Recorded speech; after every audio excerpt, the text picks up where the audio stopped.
Sponsor Spotlight is a feature on the fifth Friday of the months that have fifth Fridays here on the Bot Radio Network.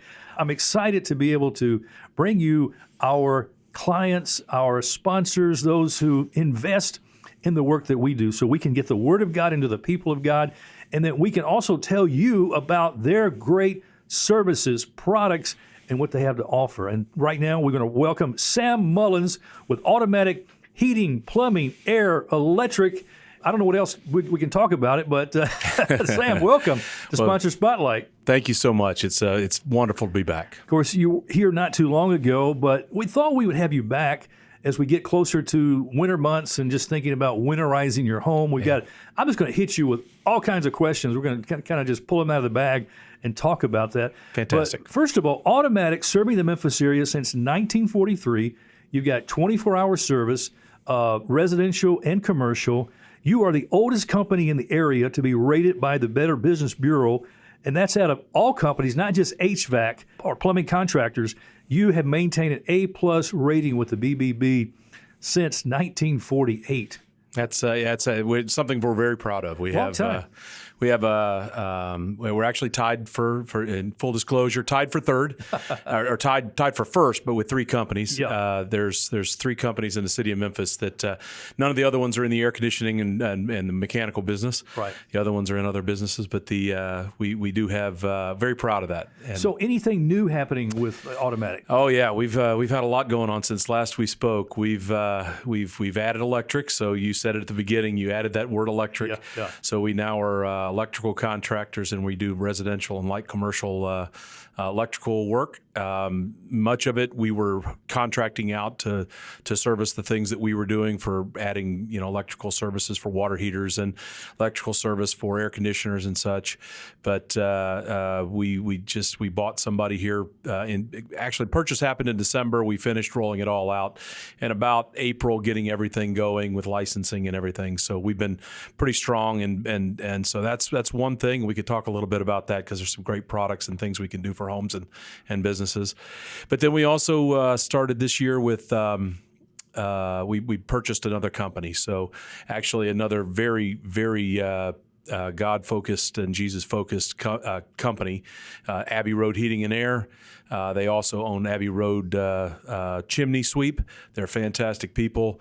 And we bought their heating and air operations 2 weeks ago. Okay. So we've been rolling in their customers, and we're communicating to their customers now to let them know what's happening and everything. So that's a good addition. It is a very nice addition. Yeah. We brought over more employees, more trucks, and then of course a whole host of customers that we're hoping to serve for the long term. Wow, I love that. Okay, Sam, Shoe Goo is the #1 shoe repair adhesive. Now, is there any time at all that I should use Shoe Goo to fix a leaky pipe under the kitchen sink? That would be a poor plan. These things are fixing leaks is important for a number of reasons. I mean, obviously, water is the #1 insurance claim dollar amount in the insurance industry. So water damage is, and from a whole host of things, leaky roofs, broken pipes, leaky faucets, all those things, those are all bring together to be the #1 insurance claim for homes and businesses. Yeah. And there are things you can do about them. Shoe Goo is a bad plan. So I can't imagine some of the things you have crawled under a sink and have looked at over the years, We've seen some things and some things underneath houses, and it's some of the stories would actually scare you as to some of the things we've seen. Well, I read about this story of handyman after removing an old toilet. Stuffed a bunch of plastic bags into the sewer opening.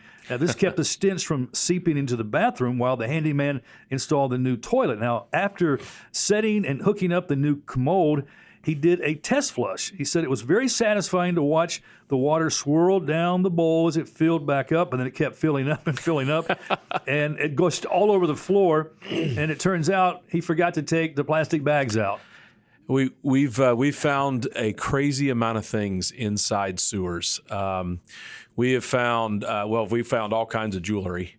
where things accidentally get taken down into the sewer. We found some of that stuff. And amazingly, unless it was something very, very valuable, the homeowner really didn't want it back. Yeah. But we've found in commercial businesses, we find lots of actually sabotage, where we've actually found things where people purposely put things down sewers, and we do work for a couple car dealerships, and we've had that happen. And then there's just all kinds of stuff where you see signs in commercial buildings all the time. Please don't flush the hand wipes. Yeah. Well, there's reasons for that, because your sewer's not designed to handle that kind of product. Well, so, Sam, speaking of that, because there are these flushable wipes. It says flushable wipes on the package that people use all the time. Is that a problem? yes, and let me tell you why. And so, and why I'm going to speak to personal experience, because I believed the package before too. So I started having problems at my house, and so we came in and it's called jetting. We have a commercial. It's like a high intensity pressure washer, high pressure washer for the inside of your sewer. And so we run it down a clean out, and we clean it out. And I got down to the tap, and I was watching what was going and what was stopping up my line, and all the wipes that I had been using to clean the bathroom and flushing, because I believed the package. Yeah, I would not recommend flushing those. Okay. I mean, they say flushable. I would avoid it if you can. Probably better discard a different way, right? Discard a different way. Okay, how do I know if my heating system, and of course right now people are saying heating, Byron, I'm still using my AC, but we're moving into that time of the year when heating was going to be a concern. How do I know if my heating system is working at its max capacity?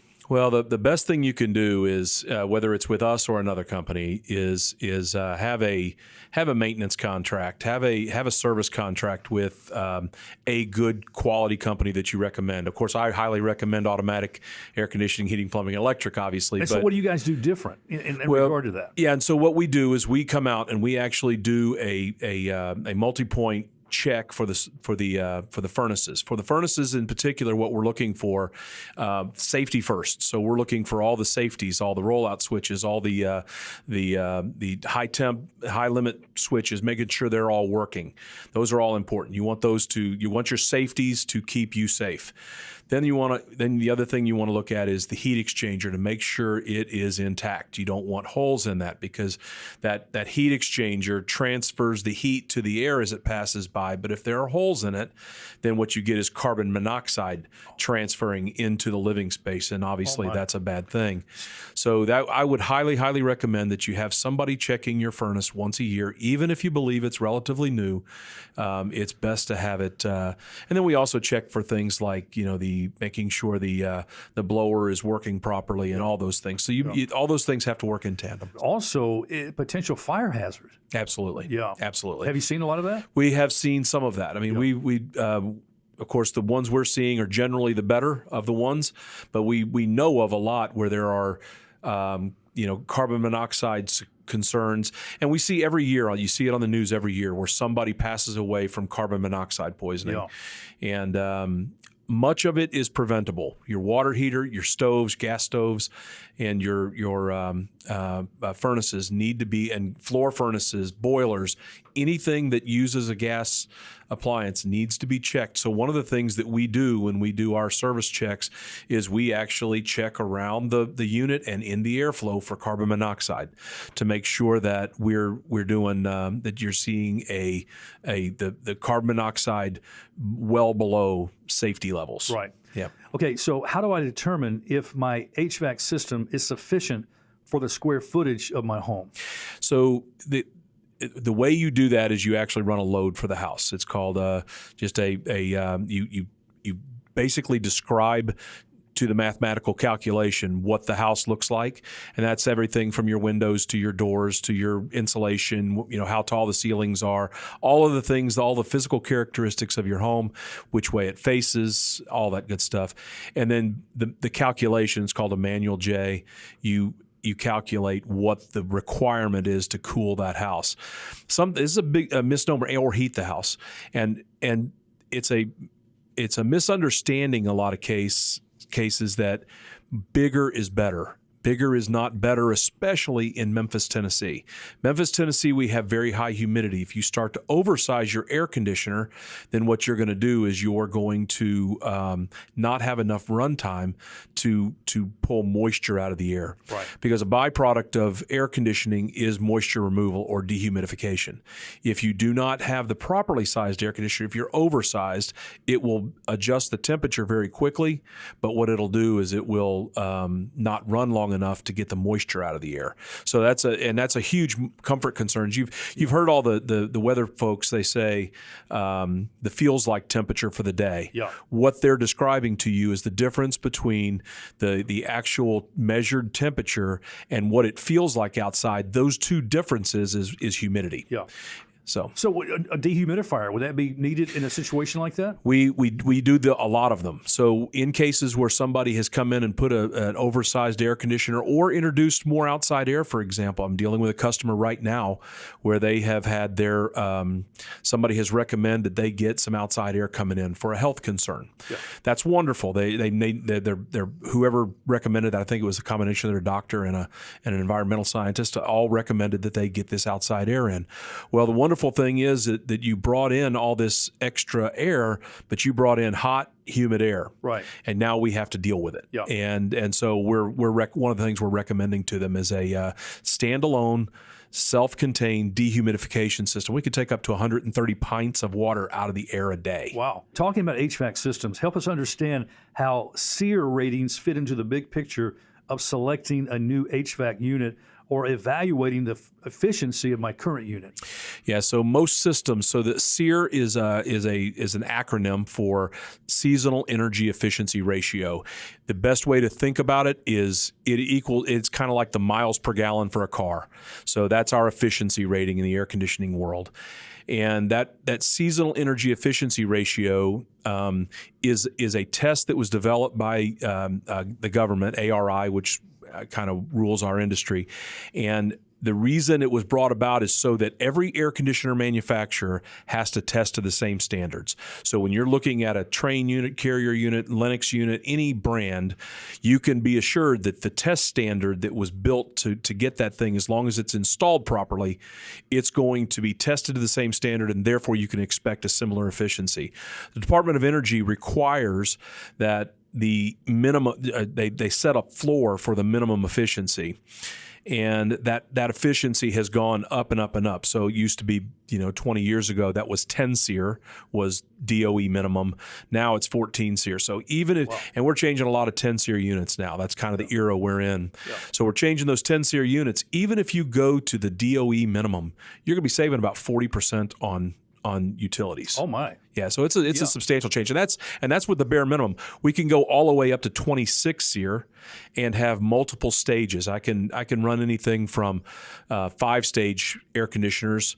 I can run a 75-stage air conditioner. Sam, what should a homeowner consider before having a home emergency generator installed? And because we have all these power outages in the city, and people are looking to install those units. Yeah, and it's a great product. I mean, it's and it's the first thing is you got to consider it is budget. I mean, there is a budget. So within that budget, if you say, okay, I want one, the budget then is okay. Do you want to have your entire house, and it absolutely run everything in your home, including HVAC, if you want to. Now, again, with money, you can do anything. Yeah.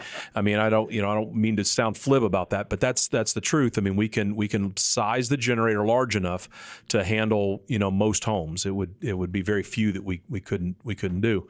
But I mean, obviously, everybody has a budgetary concern, right? And so we can set it up to where we run essentials. We can set it up to where we only run heat. We can set it up to where we only run to make sure the refrigerator runs, and we can run a few appliances and lights.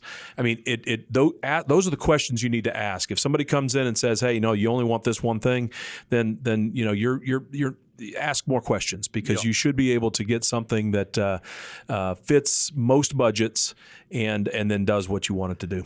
Do you recommend smart thermostats in the home? I do, and the advantage to a smart thermostat, there's two things to a smart thermostat. One is smart in the way it controls the air conditioner, meaning that it's got some sort of an algorithm in there that is tested and works. Carrier products, for example, that we install have very highly tested and they've been tested and built for a long time. Algorithms that control very effectively. But the other part of the smart thing is convenience, because you can control it from your phone, you can control it from your computer. If people go on vacation, on the way home, they can change the temperatures. If it's if you have one upstairs, you don't have to go upstairs to change it. If you have guests coming in, that's what I use mine for a lot. If you want your guests to leave sooner, you can turn it up. Yeah. Or if you could do like I do with my wife all the time when I'm demoing our smart thermostat. I turn it up on her while I'm demoing it to somebody, and she always knows I'm in a sales call when that happens. Sam Mullins, I thank you so much for your participation on this Sponsor Spotlight edition. We've got so much we could talk about. I've got a whole list of things. We're going to have you come back absolutely from time to time and do that. I love this. This is great, getting these questions answered. Sam Mullins, friend, with Automatic Heating, Plumbing, Air, and Electric, now serving Memphis in the Mid-South since 1943. 24-hour service, residential and commercial. Call them, Automatic, 901-546-2069, 901-546-2069. And you have a website, Sam. We do. Our website is itsautomatic.com, itsautomatic.com. Just think It's Automatic.